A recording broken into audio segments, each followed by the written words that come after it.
आज का दिन श्वेता की जिंदगी के लिए बहुत स्पेशल था। आज उसके घर मेहंदी की रस्म चल रही थी। श्वेता अपने पैरों को आगे किए और हाथों को ऊपर उठाए पटरे पर बैठी थी। उसके सामने बैठी मीनल उसके पैरों में मेहंदी लगा रही थी और दिव्या उसके हाथों में। ओए इडियट, मेहंदी ऐसी लगनी चाहिए कि सब देखते रह जाए, स्पेशली मेरे दूल्हे राजा। ये देखो, एक हाथ का तो हो गया।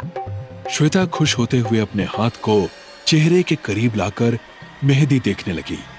वाव, कितना बढ़िया डिजाइन लगाया है और खुशबू भी कितनी अच्छी आ रही है। उसने अपनी आंखें बंद कर ली थी।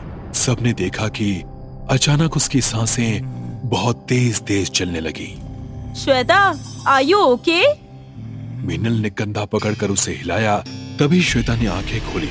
उसकी आंखों का रंग तेज पीला हो चुका था और चेहरे पर जलाल नजर आ रहा था। क्या हुआ? उसने मेहंदी का कोन लेकर मीनल के मुंह के अंदर ठूस दिया।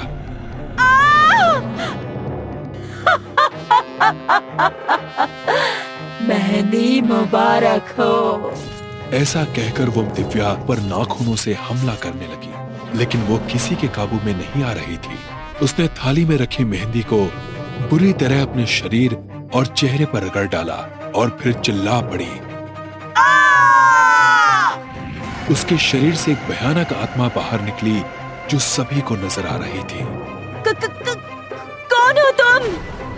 तेरी मौत। इतना कहते ही श्वेता के शरीर पर लगी मेहंदी ने कीड़ों का रूप ले लिया और देखते ही देखते उसके पूरे शरीर पर कीड़े रेंगने लगे। आसपास के लोग और उसके घर वाले ऐसा खौफनाक मंजर देख चीख पुकार कर रहे थे और वो आत्मा खड़ी जोर जोर से हंस रही थी। इस गांव में मेहंदी की रस्म हर दुल्हन की मौत का पैगाम बनकर आएगी। आदित्य और तानिया भी इसी गांव के थे। वो पिछले 3 साल से दिल्ली यूनिवर्सिटी में साथ स्टडी करते हुए रिलेशनशिप में आ चुके थे। अपनी एमए की स्टडी कंप्लीट करके अब वो दोनों अपने गांव वापस आए थे। मम्मी एंड डैडी, आप दोनों को तो ये पता ही है कि हम एक दूसरे को पसंद करते हैं और हमारी स्टडी भी कंप्लीट हो चुकी है। अब आप श्वेता के पेरेंट्स से बात करके हमारी शादी की डेट फिक्स करवा दीजिए। ये सुनते ही दोनों परेशानी वाले भाव से एक दूसरे का मुंह देखने लगे। क्या हुआ आप लोगों को? क्या आप हमारे रिश्ते से खुश नहीं हैं? ऐसी बात नहीं है बेटा। इस गांव में पिछले 2 सालों से शादी एक अभिशाप बन चुकी है। क्या मतलब? शादी से पहले मेहंदी की रस्म वाले दिन दुल्हन अजीब अजीब हरकतें करती है, खुद को और घर वालों को नुकसान पहुंचाती है और फिर मेहंदी के अंदर से हजारों कीड़े निकलकर दुल्हन को खत्म कर देते हैं। आप लोग ये कैसा अंधविश्वास पाल कर बैठे हैं? बेटा, ये अंधविश्वास नहीं हो सकता। अभी तक 15 दुल्हनों की जानें जा चुकी हैं। मेहंदी की रस्म दुल्हनों के लिए आखिरी रस्म बन जाती है। तानिया और आदित्य को अभी भी इन बातों पर यकीन नहीं हो रहा था। रात 11 बजे जिस कमरे में तानिया ठहरी थी, आदित्य उसके पास पहुंचा। अरे तन्नू, ये क्या कर रही हो? मेहंदी लगा रही हूँ। तुम देखना, मैं तुम्हारे घर वालों के इस अंधविश्वास को झूठा साबित करके ही रहूंगी। उसके बाद आदित्य अपने कमरे में चला गया। तानिया बेटा! रात के ठीक 2 बजे आदित्य को मम्मी की आवाज सुनाई दी। ये तो मम्मी की आवाज है। आदित्य तेजी से दूसरे कमरे में पहुंचा। तानिया नीचे बैठी जमीन को अपने नाखूनों से खरोंच रही थी। तानिया! उसने एक झटके से आदित्य को पलट कर देखा। तभी आदित्य ने टेबल से पानी का जग उठाया और उसका हाथ जग के अंदर दे दिया। तेज चीख के साथ तानिया के शरीर से भूतनी निकलकर सबके सामने आ गई। अभी तो छोड़ रही हूँ, लेकिन अब मेहंदी लगाई तो फिर से वापस आऊंगी। ऐसा कहकर वो हवा में गायब हो गई। बेटा, मैंने कहा था ना कि इस गांव में शादी करना सही नहीं होगा। तुम दोनों अपनी शादी शहर जाकर ही कर लेना। हमारी शादी तो हो जाएगी मम्मी, लेकिन इस गांव के बाकी लोगों का क्या होगा? क्या उनके घरों में कभी घी के दिए नहीं जलेंगे? लेकिन तुमने देख तो लिया वो कितनी भयानक है। हम कर भी क्या सकते हैं? जो भी करेंगे मैं और तानिया मिलकर करेंगे। आप हमें बड़े मंदिर का रास्ता बता दीजिए। मम्मी से पता लेकर आदित्य और तानिया पुराने बड़े मंदिर पहुंचे। वहां उनकी मुलाकात तांत्रिक बाबा से हुई। उस आत्मा को खत्म करना लगभग नामुमकिन है, क्योंकि वो दुल्हन के शरीर में प्रवेश करके जब चाहे उससे बाहर निकल सकती है। लेकिन अगर वो किसी मरे हुए इंसान के शरीर में चली जाए तो क्या वो आसानी से उसका शरीर छोड़ सकती है? नहीं, मृत शरीर में अगर वो प्रवेश कर जाए तो फिर उसके अंदर से बाहर नहीं निकल सकती। लेकिन वो भला ऐसा क्यों करेगी? ये सुनकर आदित्य ने तानिया की ओर देखा, जैसे कि आंखों ही आंखों में उसको कुछ समझाने की कोशिश कर रहा हो। वो दोनों घर पहुंचे और सबके सामने नॉर्मल बिहेव किया। माँ, हमें उसका सॉल्यूशन मिल गया है। अब आप बस मेहंदी की रस्म की तैयारी कीजिए। ये सुनकर उनको डर तो लगा था, लेकिन आदित्य की जिद के आगे आखिर उनको झुकना ही पड़ा।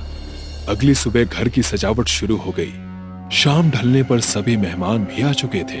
अब पूरे जोर शोर के साथ मेहंदी की रस्म शुरू हुई। तानिया कुर्सी पर घूंघट ओढ़े बैठी थी। उसका पूरा चेहरा ढका हुआ था। जमीन पर बैठी एक लड़की उसके पैरों में मेहंदी लगा रही थी। उस लड़की के चेहरे पर डर साफ नजर आ रहा था, जैसे कि उसे वहां जबरदस्ती बैठाया गया हो। तभी तेज तेज हवाएं चलने लगी और वही भयानक आत्मा सबके सामने खड़ी हुई। मैंने कहा था ना कि इस गांव में कोई शादी नहीं होगी। अब देखो मैं किस तरह तुम पर अपना कहर बरसाती हूँ। ऐसा कहकर वो कुर्सी पर बैठी तानिया के शरीर के अंदर घुस गई। वो तेज तेज सांसें लेने लगी। घूंघट उड़कर एक तरफ गिर गया। उसकी आंखें लाल लाल चमक रही थीं और चेहरा नीला पड़ चुका था, लेकिन वो तानिया नहीं थी। अगले ही पल एक कमरे से तानिया निकलकर सामने आई और सभी हैरान रह गए। ये सब क्या है? तभी तांत्रिक मंत्र पढ़ते हुए घर के अंदर दाखिल हुए। अब आदित्य ने उनके साथ मिलकर उसके हाथ पैरों को कुर्सी से बांध दिया। बेवकूफों, तुमको लगता है कि इसको बांधने से तुम मुझे रोक सकते हो? मैं अभी इस शरीर को छोड़कर तुम्हें मजा चखाती हूँ। ये क्या हो रहा है? मैं इस शरीर से निकल क्यों नहीं पा रही? ये सब हमारी चाल थी, तुमको फंसाने के लिए। जिस शरीर में अभी तुम हो, ये लड़की जिंदा नहीं थी। इसकी मौत कल रात को ही हुई थी। तुमने इसको दुल्हन समझकर इसके शरीर में वास कर लिया, लेकिन अब तुम इस शरीर से बाहर नहीं आ सकती। नहीं! ऐसा कहकर उसने मेहंदी की तरफ देखा। मेहंदी से हजारों कीड़े निकले और आसपास जमा लोगों को काटने लगे। आदित्य, जल्दी करो। तांत्रिकों के साथ मिलकर आदित्य उसको कुर्सी समेत उठाकर बाहर ले गया। तांत्रिक ने उसके चारों ओर गोल घेरा खींच दिया। अब उसका जादू घेरे से बाहर नहीं जा सकता था। मेहंदी वाले कीड़े अब खत्म होकर गायब हो गए थे। तूने मेहंदी को हमारे लिए श्राप बना दिया था, लेकिन अब हनुमान जी के चढ़ावे से उतरी हुई ये पवित्र मेहंदी ही तुझे खत्म करेगी। ऐसा कहकर बाबा ने मेहंदी लेकर उस पर फूंकी। फिर आदित्य ने जेब से लाइटर निकालकर जला दिया। जय हनुमान ज्ञान गुण सागर, जय कपीस तिहुलों को जाकर, भूत पिशाच निकट नहीं आवे, महावीर जब नाम सुनावे। ये मंत्र पढ़कर उसने लाइटर उसकी गोद में फेंक दिया और वो भूतनी धू धू कर जलने लगी। अगले ही दिन उन्होंने धूमधाम से अपनी मेहंदी की रस्म पूरी की और पूरा गांव अब मेहंदी वाली भूतनी के खौफ से आजाद हो गया। रात के सन्नाटे में बारातियों से भरी एक बस जा रही थी, जिसमें दूल्हा दुल्हन भी मौजूद थे। राजेश अपनी दुल्हन नंदिनी को बड़े प्यार से देख रहा था कि अचानक ड्राइवर ने बस रोक दी। अरे 2 घंटे तक बस यहीं रोक लेते हैं। इसके आगे का इलाका एक आत्मा का है जो नए शादीशुदा जोड़ों को मार देती है साहब। अपनी बकवास बंद करो। तुम अब भी उन 80-90 साल पुरानी उन घटिया बातों पर यकीन करते हो। बस चलाओ, हम यहाँ नहीं रुक सकते। ड्राइवर ने बस स्टार्ट कर दी। बस थोड़ी दूर ही चली थी कि अचानक बस में सभी लोगों की चीखने की आवाजें आने लगी। अरे नंदिनी को क्या हो गया? इसने मेरे बेटे का दिल निकाल लिया। हाय मेरा बेटा! ड्राइवर ने जैसे ही पलट कर देखा तो उसके सामने नंदिनी डायन बनी खड़ी थी। ड्राइवर ने डर से चिल्लाया, अरे मना किया था ना मैंने, इसके शरीर में उसी खूनी डायन दुल्हन की आत्मा ने कब्जा जमा लिया है। नंदिनी का चेहरा बिल्कुल काला पड़ चुका था। उसकी आंखें बिल्कुल सफेद हो चुकी थी। उसके हाथ में राजेश का दिल था और राजेश खून से लथपथ मुद्रा में पड़ा हुआ था। अचानक बस का संतुलन बिगड़ गया और बस एक खाई में जा गिरी। खूनी दुल्हन की आत्मा का ये रहस्य 90 साल पुराना है। ये बात 1932 की है। महाराष्ट्र के एक गांव में एक परिवार में खुशियों का माहौल था। उस परिवार के लड़के नितिन की आज शादी हुई थी। लड़के की माँ विमला देवी बहुत खुश थी। मेरे नितिन के तो भाग्य खुल गए। लड़की वालों ने दहेज भी दिल खोल कर दिया है। तभी घर के भीतर से शोर उठा, अरे जल्दी किसी डॉक्टर को बुलाओ, बहू ने जहर खा लिया है। पल भर में खुशी का माहौल गायब हो गया। दुल्हन के पूरे शरीर में जहर फैल चुका था। दुल्हन ने हाथ जोड़कर बड़ी कठिनाई से कहा, मेरी जबरन शादी की गई है। मैं किसी और को अपना पति मानती हूँ, इसीलिए मैंने जहर खा लिया। इतना कहकर दुल्हन ने दम तोड़ दिया। गांव के एक बूढ़े ने लड़के के पिता रामदयाल को सलाह दी, ये अंग्रेज पुलिस वालों को अगर इस घटना की खबर लग गई तो बहुत बुरा होगा। अच्छा यही होगा कि तुरंत तुम बहू का जल्दी अंतिम संस्कार कर दो। अचानक खबर मिली, अंग्रेज पुलिस वालों की गाड़ियां गांव में आ गई है। अपने परिवार को संकट में घिरा देखकर नितिन ने घर का भीतरी कमरा खोदा और अपनी पत्नी का शव जल्दी से कच्चे फर्श में दफना दिया। अंग्रेज पुलिस वाले तब तक वहां पहुंच गए। हे, ये क्या करता है यहाँ तुम लोग?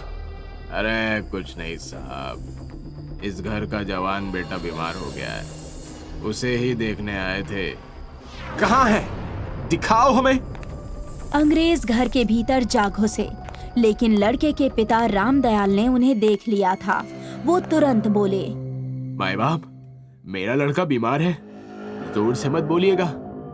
इधर नितिन ने अपनी पत्नी को दफना ही दिया था कि अचानक जमीन से चमकीली रेखा निकली और कमरा रोशन हो गया और उस रोशनी ने उसकी पत्नी का रूप धारण कर लिया। अचानक उसके सुर्ख होठों के दोनों किनारों पर लंबे लंबे दांत बाहर झांकने लगे। उसकी आंखों की पुतलियों का रंग भी बदल गया था। आंखों की पुतली चमकदार सफेद रंग की हो गई थी।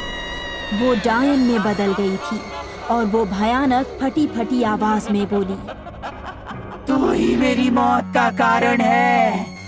तेरी वजह से ही मुझे जहर खाकर आत्महत्या करनी पड़ी। अरे तुम तो मर चुकी हो, ये कैसे हो सकता है? मुझे क्या मालूम था कि तुम मुझसे शादी नहीं करना चाहती थी। मुझे माफ कर दो, मेरी कोई गलती नहीं है। गलती तो तूने अभी भी की थी। कौन सी गलती? अंग्रेज पुलिस वालों से बचने के लिए तूने मेरी लाश का क्रियाक्रम करने के बजाय उसे जमीन में दफना दिया। ये कहते हुए दुल्हन की आत्मा बन चुकी डायन ने अपने पहने दांत उसकी गर्दन में गाड़ दिए। नितिन की माँ, लगता है नितिन की तबीयत ठीक नहीं है। नितिन की माँ विमला देवी दुखी होकर अपने पति से बोली, जिसकी शादी हुए 24 घंटे भी न बीते हो और उसकी पत्नी आत्महत्या कर ले, उस पे क्या बीत रही होगी। अरे इसीलिए मैं सोच रहा हूँ उसे उस बंद कमरे से बाहर बुला लूं। मुझे बहू की लाश के बारे में भी पूछना है। तभी नितिन की चीख से पूरे घर की दीवारें कांप उठी। ये चीख तो मेरे बेटे की है। विमला देवी और रामदयाल उस कमरे की तरफ भागे जहां नितिन लेटा था। नितिन, दरवाजा खोल, क्या हुआ मेरे बेटे? इधर दुल्हन बन चुकी डायन ने नितिन के जिस्म का खून पीकर सीना अपने पैने नाखूनों से चीरकर उसका धड़कता हुआ दिल नोच लिया और उसे खा गई। सीने से दिल निकलते ही नितिन ने दम तोड़ दिया। अचानक दरवाजा खुल गया। सामने पड़े अपने बेटे की लाश देखकर विमला बेहोश होकर गिर पड़ी और रामदयाल के सामने दुल्हन बनी डायन खड़ी हुई थी। तुम सब मरोगे। अरे मेरे बेटे ने तेरा क्या बिगाड़ा था? मेरी पत्नी को छोड़ दे। मगर खूनी दुल्हन ने रामदयाल के सीने में अपने नुकीले पंजे से वार कर दिया और उसका दिल निकालकर खाने लगी। रामदयाल की चीख सुनकर उनकी पत्नी बेहोशी से जाग गई। यही हाल उसने विमला का भी किया। इस घटना के बाद उस घर में सन्नाटा छा गया और गांव में मौतों का सिलसिला शुरू हो गया। गांव के लोगों में उसकी दहशत बढ़ गई थी। गांव के लोग मुखिया के पास गए। अरे कुछ करिए मुखिया जी, ऐसे तो वो डायन सारे गांव को खत्म कर देगी। तुम सब सही कहते हो। मैं एक तांत्रिक को जानता हूँ, चलो उसके पास। नितिन की पत्नी की लाश उस घर में अभी भी दफन है। जब तक उसकी लाश का क्रियाक्रम नहीं किया जाएगा तब तक वो यूं ही भटकती रहेगी। या ये याद रखना, कुछ दिन बाद वही चुड़ैल पूरे गांव को शमशान बना देगी। ये आप क्या कह रहे हैं? मैं सही कह रहा हूँ। वो आत्मा इतनी ताकतवर है कि दिन के उजाले में भी उसे कोई परेशानी नहीं होती। मैं अपनी तंत्र शक्ति से देख रहा हूँ कि आने वाली अमावस्या को वो इस पूरे गांव की सीमा रेखा के बाहर भी जा सकती है। ये तो बड़ी चिंताजनक बात बताई आपने। इसका कोई उपाय नहीं है क्या? भला अकेला चना क्या भार फोड़ेगा? आप चिंता ना करें जी, इस काम के लिए गांव के कई लोग तैयार हैं। तो फिर रात में कुछ बहादुर लोगों के साथ आ जाना। रात होते ही 5 गांव वालों के साथ मुखिया हाथों में मशाल लेकर तांत्रिक के पास जा पहुंचा। उसने सभी के गले में अभिमंत्रित मोतियों की माला पहनाई और कहा, किसी को भी उस बला से डरने की आवश्यकता नहीं है। मन में ईश्वर को धारण करके जैसा मैं कहूँ करते जाना।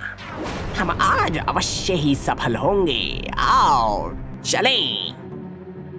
4 गांव वाले तांत्रिक के कहे मुताबिक दरवाजे पर खड़े हो गए और शेष 2 कमरे में फावड़ा लेकर आ गए। यहाँ से खोदो। जैसे ही उन दोनों ने फावड़े जमीन खोदने के लिए उठाए, कमरे के एक कोने से बिजली सी उन दोनों की तरफ झपटी, जिससे असहनीय दुर्गंध उठ रही थी। कैन में भरा तेल शव पर डाल दो। अचानक दुल्हन की आत्मा यानी डायन तांत्रिक के सामने आ गई। उसका खौफनाक चेहरा देखकर वहां भगदड़ मच गई। सिर्फ मुखिया हिम्मत करके वहां खड़ा रहा। तू क्या समझता है? तू अपने मकसद में कामयाब हो जाएगा? तांत्रिक, तेरी इतनी हिम्मत? तू गांव वालों के साथ यहाँ तक आ गया? मरने के लिए तैयार हो जा। आज तेरा दिल निकाल कर मैं खाऊंगी। डायन ने बड़ी फुर्ती से अपने पंजे तांत्रिक के सीने में गाड़ दिए और उसका दिल निकाल कर खाने लगी। तांत्रिक ने वहीं दम तोड़ दिया, लेकिन गांव के मुखिया ने तुरंत केन में भरा तेल उड़ेल कर उसमें आग लगा दी।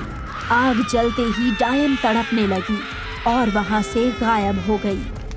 कहते हैं कि आज भी उसकी आत्मा उन वीरानों में भटकती है। आज भी रात के वक्त कोई भी नई नवेली दुल्हन उस गांव की सीमा में नहीं जाती है, और जो जाती है वो आत्मा उसके शरीर पर कब्जा कर लेती है और उसका अंजाम मौत होता है। राजीव और सुमन की शादी के बाद सनशाइन विला में दुल्हन के गृह प्रवेश की रस्म चल रही है। राजीव और सुमन साथ में खड़े हैं। मालती सुमन की आरती उतारती है। उनके पीछे ही राजीव के अंकल और आंटी खड़े हैं। बेटा सुमन, इस कलश को पैर से गिराकर अंदर आ जाओ। ये सुनकर सुमन कलश को पैर से गिराकर घर के अंदर प्रवेश करती है। उसके बाद मालती अपनी बहू और राजीव को कमरे के अंदर छोड़कर चली जाती है। रात के 3 बजे रवि और आराध्या अपने कमरे में सोए हुए हैं। तभी आराध्या को किसी लड़की के हंसने की आवाज सुनाई देती है। उसकी आंख खुल जाती है तो वो देखती है कि उसके कमरे के एक कोने में कोई लड़की बैठी हंस रही है और उसकी गर्दन दीवार की तरफ है। कौन हो तुम? ये कहते हुए वो बेड से उतरती है। बेटा सुमन, तुम हो क्या? ये कहते हुए वो उस लड़की के कंधे पर हाथ रखती है। वो लड़की अचानक से उसकी तरफ पलटती है तो उसको पता चलता है कि वो सुमन ही है। तुम यहाँ क्या कर रही हो बेटा? तुम्हें तो इस वक्त अपने कमरे में होना चाहिए।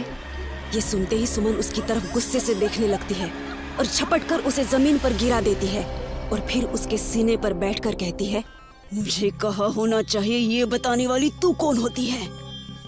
ये कहने के बाद सुमन की आंखें लाल हो जाती हैं, जिससे वो डरावनी लगने लगती है और आराध्या चीख मारकर अपनी आंखें बंद कर लेती है। रवि, मुझे बचाओ! उसकी चीख सुनकर रवि जागता है तो देखता है कि आराध्या डर के मारे मुंह छिपाए जमीन पर बैठी है और वहाँ तीसरा कोई नहीं है। अरे क्या हुआ आराध्या? अपने पति की आवाज सुनकर आराध्या आंखें खोलती है तो कमरे में सुमन को न पाकर हैरान हो जाती है। यहाँ बहू आई थी और वो बहुत भयानक लग रही थी। जब मैंने उससे पूछा कि वो यहाँ क्या कर रही है तो वो मुझे मारने के लिए मुझ पर झपटी। ये तुम क्या बोले जा रही हो? जब मेरी आँख खुली तो तुम अकेली जमीन पर पड़ी थी और कमरे का दरवाजा भी अंदर से बंद है, तो तुम कैसे कह सकती हो कि बहू यहाँ आई थी? वो यही थी, मुझे मारने आई थी। तुमने जरूर कोई सपना देखा होगा। बहू अपने कमरे में ही होगी। आज उनकी शादी की पहली रात है, इसलिए उनको डिस्टर्ब करना ठीक नहीं होगा, वरना मैं तुमको अभी वहाँ ले चलता। चलो बेड पर चलकर आराम करो। आराध्या का दिल इस बात को मानता नहीं है कि उसने कोई सपना देखा होगा, लेकिन फिर भी वो आगे कुछ नहीं कहती और चुपचाप फिर बिस्तर पर लेट जाती है। थोड़ी देर बाद जब रवि सो चुका होता है, आराध्या के मुंह पर कोई हाथ रखता है और उसकी आंख दोबारा खुल जाती है। वो देखती है कि सुमन ने उसके मुंह पर हाथ रखा है और वो बहुत भयानक दिख रही है। आराध्या रवि को जगाना चाहती है लेकिन मुंह से कुछ भी नहीं बोल पाती। सुमन आराध्या का हाथ पकड़कर उसको बेड से घसीटती हुई कमरे से बाहर ले जाती है। कमरे से बाहर आने के बाद वो आराध्या के मुंह से अपना हाथ हटा लेती है। तुम सुमन नहीं हो। कौन हो तुम? क्यों मेरे पीछे पड़ी हो? मैं वही दुल्हन हूँ जिसको तूने खूनी दुल्हन का नाम दिया था। तुम तो मर गई थी ना? ये सुनते ही सुमन उसका गला पकड़ती है और उसे सीढ़ियों से नीचे फेंक देती है। गिरते हुए आराध्या चिल्लाती है तो बाकी के परिवार वाले भी नींद से जागकर अपने अपने कमरों से बाहर निकल आते हैं और जब वो आराध्या के पास पहुंचते हैं उससे पहले ही सुमन वहां से गायब हो जाती है। जब आराध्या को होश आता है तब वो अपने कमरे में बिस्तर पर लेटी हुई है, लेकिन आराध्या की आवाज नहीं निकलती और ना ही उसके हाथ पैर चलते हैं। ऊंचाई से गिरने की वजह से इनके हाथ पैरों ने काम करना बंद कर दिया है और कुछ दिनों के लिए ये बोल भी नहीं सकती। मैं दवाई लिख के दे रहा हूँ, ये इनको टाइम पर देते रहना। घर में अब सभी परेशान हो जाते हैं और आराध्या का खास ख्याल रखना शुरू कर देते हैं। अगली रात सब डिनर के लिए डाइनिंग हॉल में बैठे हैं, लेकिन सुमन वहाँ नहीं नजर आती। राजीव बेटा, सुमन अभी तक कमरे में ही है क्या? उसको डिनर नहीं करना? मम्मी, मैं तो बहुत देर से कमरे में अकेले बैठा ऑफिस का काम कर रहा था। मुझे लगा कि वो आपके साथ होगी। मालती सुनकर चौंक जाती है। अरे नहीं राजीव, मैंने आराध्या के कमरे में भी देखा, लेकिन वो वहाँ भी नहीं है। ये सुनकर सभी परेशान हो जाते हैं और डाइनिंग टेबल से उठकर सुमन की तलाश करने लगते हैं। सब लोग उसे पूरे घर में ढूंढते हैं और आखिर में हार कर हॉल में इकट्ठा हो जाते हैं। पता नहीं इस घर में क्या हो रहा है। पहले आराध्या के साथ वो हादसा हुआ और अब सुमन पता नहीं कहाँ गायब हो गई। अभी वो सब आपस में बात ही कर रहे होते हैं कि घर की सारी लाइट्स अपने आप जलने बुझने लगती है।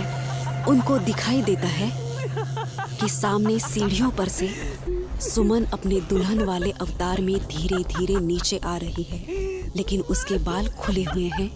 सुमन, कहाँ थी तुम? हम लोग कितनी देर से तुमको ढूंढ रहे हैं। तब सब उसका भयानक चेहरा देखकर डर जाते हैं। वो इस वक्त एक चुड़ैल की तरह दिखती है।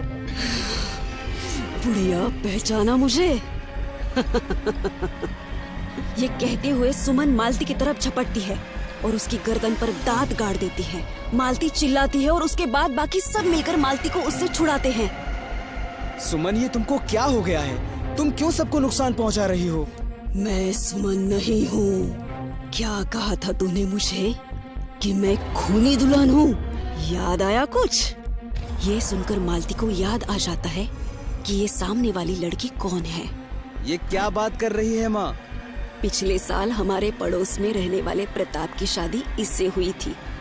शादी के बाद से ही उस घर में झगड़े होना शुरू हो गए थे। रोजाना इनकी लड़ाइयों की आवाजें कॉलोनी में गूंजती रहती थी, लेकिन वो कॉलोनी की सबसे पॉपुलर फैमिली है, इसीलिए कोई कुछ नहीं कहता था। एक दिन प्रताप बहुत जोरों से चिल्लाया तो कुछ पड़ोसी भागे भागे उसके घर में पहुंच गए। वहां देखा कि प्रताप जमीन पर गिरा पड़ा था और उसके पेट में चाकू लगा हुआ था।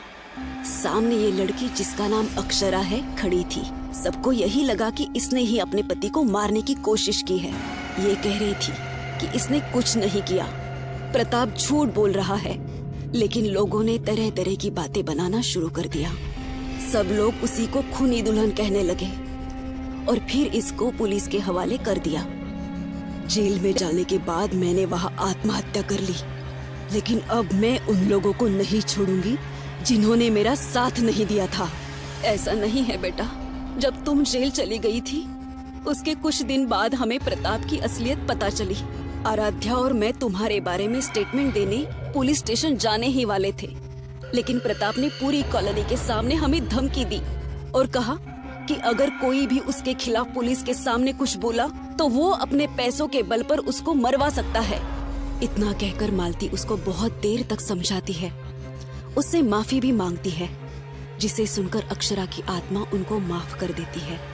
मैं अभी इस प्रताप को नहीं छोड़ने वाली, ये कहकर अक्षरा सुमन का शरीर छोड़ देती है और सुमन पहले जैसी हो जाती है। जब अक्षरा की आत्मा प्रताप के घर पहुंचती है तो वो बिस्तर पर लेटा होता है। अक्षरा को दुल्हन के रूप में देखकर वो पूछता है, अरे कौन है? मैं तुम्हारी खूनी दुल्हन, पहचाना नहीं क्या प्रताप? ऐसा कहते हुए वो उस पर झपटती है और उसके सीने पर बैठकर उसका गला दबा देती है। अरे ये क्या कर रही हो? मुझे माफ कर दो मुझे। अरे नहीं नहीं नहीं, माफ कर दो मुझे। प्रताप जोर से चिल्लाकर अपना दम तोड़ देता है और वो खूनी दुल्हन जोर जोर से हंसने लगती है। हाँ, मैं हूँ खूनी दुल्हन।